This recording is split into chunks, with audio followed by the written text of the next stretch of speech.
കുരുക്ഷേത്ര യുദ്ധത്തിന്റെ 14-ാം ദിവസം ആകാശം രക്തവർണമായി മാറിയിരിക്കുന്നു. ശവശരീരങ്ങൾക്കിടയിലൂടെ ഗദയും വീശി ഭീമസേനൻ പാഞ്ഞെടുക്കുകയാണ്. ഗാന്ധാരിയുടെ 100 പുത്രന്മാരെയും വകവരുത്തുമെന്ന തന്റെ കഠിനശപഥം ഓരോന്നായി ഭീമൻ നിറവേറ്റിക്കൊണ്ടിരിക്കുന്നു. എന്നാൽ ഭീമസേനന്റെ ഗദയ്ക്കു മുന്നിൽ തളർന്നു വീണുകിടക്കുന്ന കൌരവ സഹോദരങ്ങൾക്കിടയിൽ ഒരു രൂപമുണ്ടായിരുന്നു. ആ രൂപത്തിനു മുന്നിലെത്തിയപ്പോൾ അതുവരെ ക്രോധത്താൽ ജ്വലിച്ചുനിന്ന ഭീമന്റെ കൈകൾ ഒന്ന് വിറച്ചു. കണ്ണുകൾ ഈറനണിഞ്ഞു. ശത്രുപക്ഷത്താണെങ്കിലും തന്റെ ഗദകൊണ്ട് തല തകർക്കേണ്ട ഒരാളല്ല മുന്നിൽ നിൽക്കുന്നതെന്ന് ഭീമന് അറിയാമായിരുന്നു. ലോകം കണ്ടിട്ടുള്ളതിൽ വച്ച് ഏറ്റവും വലിയ കരുത്തനായ ആ പാണ്ഡവൻ വിറയ്ക്കുന്ന ശബ്ദത്തോടെ പറഞ്ഞു, നിന്നെയൊഴികെ മറ്റാരെയും കൊല്ലാൻ എനിക്ക് മടിയുണ്ടായിരുന്നില്ല വികർണ. ആരായിരുന്നു വികർണൻ? 100 വില്ലന്മാർക്കിടയിൽ ഒരു പുണ്യമായി ജനിച്ച ആ 17ാമത്തെ കൌരവപുത്രൻ, ദുര്യോധനന്റെയും ദുശാസനന്റെയും പ്രിയപ്പെട്ട അനുജൻ. പക്ഷേ കൌരവർ എന്ന പേരിനൊപ്പം ചരിത്രം ചാർത്തിക്കൊടുത്ത അധർമ്മികൾ എന്ന മുദ്രയ്ക്കു ഒട്ടും യോജിക്കാത്ത ഒരേയൊരു മനുഷ്യൻ. ധൃതരാഷ്ട്രർക്കും ഗാന്ധാരിക്കും ജനിച്ച 100 പുത്രന്മാരിൽ 17ാമനായിരുന്നു വികർണൻ. കൌരവർ എന്നാൽ അഹങ്കാരികളും അസൂയാലുക്കളുമാണെന്ന പൊതുവായ ധാരണയെ തിരുത്തിക്കുറിച്ച വ്യക്തിത്വം.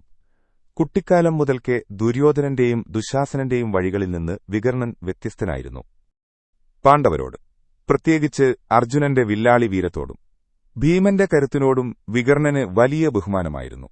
കൌരവർ പാണ്ഡവരെ ചതിക്കാൻ പദ്ധതിയിടുമ്പോഴൊക്കെ ആ കൊട്ടാരക്കെട്ടിനുള്ളിൽ നീതിക്കുവേണ്ടി ശബ്ദമുയർത്തിയ ഒരേയൊരു കൌരവനും വികർണൻ തന്നെയായിരുന്നു. എന്നാൽ വികർണൻ എന്ന പേര് ചരിത്രത്തിൽ തങ്കലിപികളാൽ എഴുതപ്പെടുന്നത് ഹസ്തിനപുരത്തെ ആ ഇരുണ്ട ദിനത്തിലാണ്. നമുക്ക് കാലത്തെ ഒന്ന് പിന്നിലേക്ക് തിരിക്കാം. ഹസ്തിനപുരത്തെ ആ കൊട്ടാരക്കെട്ടിനുള്ളിൽ ചൂതുകളി നടക്കുകയാണ്. ശകുനിയുടെ ചതിയിൽപ്പെട്ട് പാണ്ഡവർക്ക് സർവ്വതും നഷ്ടപ്പെട്ട നിമിഷം. സ്വന്തം പത്നിയായ ദ്രൗപദിയെപ്പോലും പണയപ്പെടുത്തി തോറ്റ ധർമ്മപുത്രർ നിസ്സഹായനായി നിൽക്കുന്നു. അധികാരത്തിന്റെ മതത്തിൽ ദുര്യോധനൻ ദ്രൗപദിയെ സഭയിലേക്ക് വലിച്ചിഴച്ചു കൊണ്ടുവരാൻ ആജ്ഞാപിച്ചു. ദുശാസനൻ ദ്രൗപദിയെ സഭാമധ്യത്തിലേക്ക് വലിച്ചിഴച്ചു കൊണ്ടുവന്നു. ഭീഷ്മരും ദ്രോണരും കൃപരുമടക്കമുള്ള ലോകം വണങ്ങുന്ന മഹാപണ്ഡിതന്മാർ അവിടെയുണ്ട്. പക്ഷേ അധികാരത്തിന്റെയോ ഭയത്തിന്റെയോ നിഴലിൽ അവരുടെയെല്ലാം നാവുകൾ മരവിച്ചുപോയിരുന്നു. പെണ്ണുടലിന്റെ വസ്ത്രമുരിയാൻ ദുര്യോധനൻ ആജ്ഞാപിക്കുമ്പോൾ ആ വലിയ സഭയിൽ ശ്മശാനമൂകതയായിരുന്നു. ദ്രൗപദി കരഞ്ഞുകൊണ്ട് ഓരോരുത്തരോടായി നീതി ചോദിച്ചു. അവളുടെ ആ ചോദ്യത്തിനു മുന്നിൽ ജ്ഞാനികൾ പോലും നിശബ്ദരായി. സഭയിൽ അധർമ്മം നൃത്തമാടി.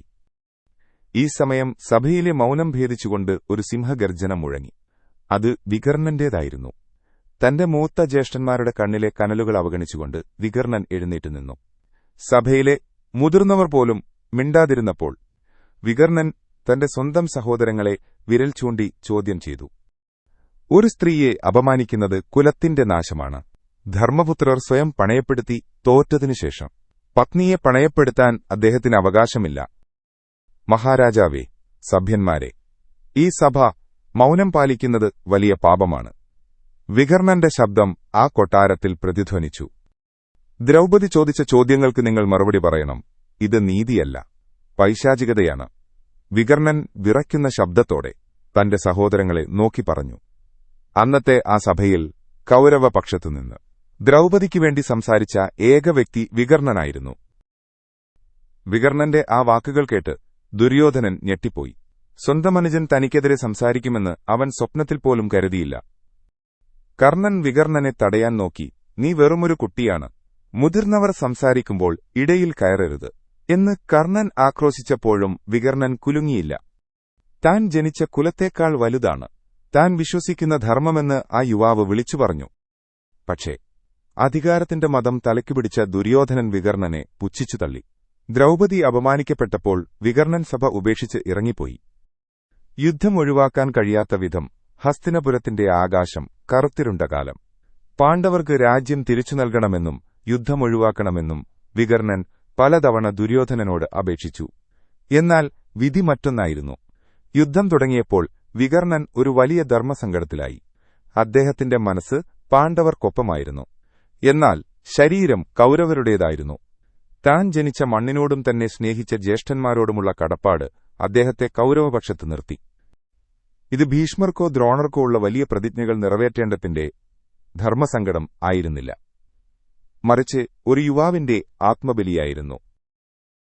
കുരുക്ഷേത്ര യുദ്ധത്തിന്റെ 14-ാം ദിവസം അർജുനൻ തന്റെ പുത്രനായ അഭിമന്യുവിനെ ചതിയിലൂടെ വധിച്ച ജയദ്രഥനെ തേടി കൌരവപ്പടയെ പിളർന്നു മുന്നേറുകയാണ്. അർജുനന് വഴിയൊരുക്കാൻ ഭീമസേനൻ തന്റെ ഗദയുമായി കൌരവസൈന്യത്തിനു നടുവിലേക്ക് ഒരു കൊടുങ്കാറ്റുപോലെ ഇരച്ചുകയറി. തന്റെ മുന്നിൽ വരുന്ന കൌരവ സഹോദരന്മാരെയെല്ലാം ഭീമൻ നിഷ്കരുണം വധിച്ചുകൊണ്ടിരുന്നു.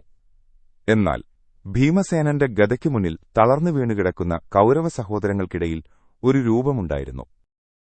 ആ രൂപത്തിനു മുന്നിലെത്തിയപ്പോൾ അതുവരെ ക്രോധത്താൽ ജ്വലിച്ചുനിന്ന ഭീമന്റെ കൈകളൊന്നു വിറച്ചു. കണ്ണുകൾ ഈറനണിഞ്ഞു. ശത്രുപക്ഷത്താണെങ്കിലും തന്റെ ഗദകൊണ്ട് തല തകർക്കേണ്ട ഒരാളല്ല മുന്നിൽ നിൽക്കുന്നതെന്ന് ഭീമന് അറിയാമായിരുന്നു. ലോകം കണ്ടിട്ടുള്ളതിൽ വെച്ച് ഏറ്റവും വലിയ കരുത്തനായ ആ പാണ്ഡവൻ വിറക്കുന്ന ശബ്ദത്തോടെ പറഞ്ഞു, നിന്നെ എനിക്ക് വധിക്കാൻ കഴിയില്ല. അന്ന് ദ്രൗപദിക്കു വേണ്ടി സംസാരിച്ച നിന്റെ നാവിലെ സത്യം എനിക്ക് മറക്കാൻ കഴിയില്ല. നീ ഇവിടുന്ന് പോവുക. നിന്നോടെനിക്ക് ശത്രുതയില്ല. എന്നാൽ രണഭൂമിയിലെ ആ കോലാഹലങ്ങൾക്കിടയിൽ വികർണന്റെ മറുപടി തികച്ചും ശാന്തമായിരുന്നു. അദ്ദേഹം തന്റെ വില്ലിൽ അമ്പുകുലച്ചുകൊണ്ട് പറഞ്ഞു, മഹാനായ ഭീമസേന, അന്ന് സഭയിൽ ഞാൻ പറഞ്ഞത് എന്റെ നീതിയായിരുന്നു. ഇന്ന് ഈ യുദ്ധക്കളത്തിൽ ഞാൻ നിൽക്കുന്നത് എന്റെ കടമയിലാണ്. ഞാൻ ഈ കൌരവകുലത്തിൽ ജനിച്ചവനാണ്. ദുര്യോധനന്റെ സഹോദരനാണ്. എന്റെ ജ്യേഷ്ഠൻ തെറ്റു ചെയ്തിട്ടുണ്ടാകാം. പക്ഷേ ഈ ആപൽഘട്ടത്തിൽ അദ്ദേഹത്തെ തനിച്ചാക്കി പോകാൻ എനിക്ക് കഴിയില്ല. ഒരു യോദ്ധാവ് തന്റെ രാജ്യത്തോടും കുലത്തോടും കാണിക്കേണ്ട ധർമ്മമാണിത്. നീ നിന്റെ ധർമ്മം നിറവേറ്റുക. വേറെ വഴിയില്ലാതെ ഭീമൻ വികർണനെ നേരിട്ടു. അതിശക്തമായ പോരാട്ടത്തിനൊടുവിൽ ഭീമന്റെ ഗദ വികർണന്റെ ശരീരത്തിൽ പതിച്ചു. വികർണൻ ചോരയിൽ കുളിച്ച് മണ്ണിൽ വീണു. ഭീമൻ തന്റെ ഗദ വലിച്ചെറിഞ്ഞ് ആ യുവാവിന്റെ അടുത്തേക്ക് ഓടിയെത്തി. വികർണന്റെ തല തന്റെ മടിയിൽ വെച്ച് ഭീമൻ പൊട്ടിക്കരഞ്ഞു. നിന്നെയൊഴികെ മറ്റാരെയും കൊല്ലാൻ എനിക്ക് മടിയുണ്ടായിരുന്നില്ല വികർണ. യുദ്ധഭൂമിയിൽ ശത്രുപക്ഷത്തുള്ള ഒരാൾക്കു വേണ്ടി മറ്റൊരു വീരൻ ഇത്രയേറെ കണ്ണുനീർ ഒഴുക്കിയ വേറൊരു സന്ദർഭമില്ല. ഭീമന്റെ ആ അലർച്ച യുദ്ധഭൂമിയിൽ പ്രതിധ്വനിച്ചു. പാണ്ഡവർക്കുപോലും ആദരവോടെയല്ലാതെ വികർണന്റെ പേരുച്ചരിക്കാൻ കഴിയില്ലായിരുന്നു. വികർണന്റെ മരണം ഒരു സാധാരണ മരണമായിരുന്നില്ല. അത് സത്യത്തിനുവേണ്ടി നിലകൊണ്ട ഒരു ആത്മാവിന്റെ ബലിയായിരുന്നു. അധർമ്മികളുടെ കൂട്ടത്തിലും ധർമ്മത്തിനുവേണ്ടി ശബ്ദമുയർത്താൻ കഴിയുമെന്നും സ്വന്തം സഹോദരങ്ങൾ തെറ്റു ചെയ്താൽ അത് തുറന്നു പറയാൻ കാണിക്കുന്നതാണ് യഥാർത്ഥ ധീരതയെന്നും വികർണൻ നമുക്ക് കാണിച്ചു തന്നു. വികർണന്റെ കഥ നമുക്ക് നൽകുന്ന പാഠം വളരെ വലുതാണ്. നിങ്ങൾ നിൽക്കുന്നത് ഏതു പക്ഷത്താണെന്നതിനേക്കാൾ പ്രധാനം തെറ്റുകണ്ടാൽ വിളിച്ചു പറയാനുള്ള നിങ്ങളുടെ ധൈര്യമാണ്. 100 പേർ ഒരു തെറ്റിന് ശരിയെന്ന് വിളിക്കുമ്പോഴും ഒറ്റയ്ക്കാണെങ്കിലും അത് തെറ്റാണെന്ന് പറയാൻ കാണിച്ച വികർണൻ ഇന്നും പുരാണങ്ങളിലെ ഏറ്റവും വലിയ വീരന്മാരിൽ ഒരാളാണ്. അധികാരത്തിനും ബന്ധങ്ങൾക്കുമപ്പുറം മനുഷ്യത്വത്തിന് വില കൽപ്പിച്ച ആ 17ാമത്തെ കൌരവപുത്രൻ മഹാഭാരത ഓർമ്മകളിൽ ഇന്നും മായാതെ നിലനിൽക്കുന്നു.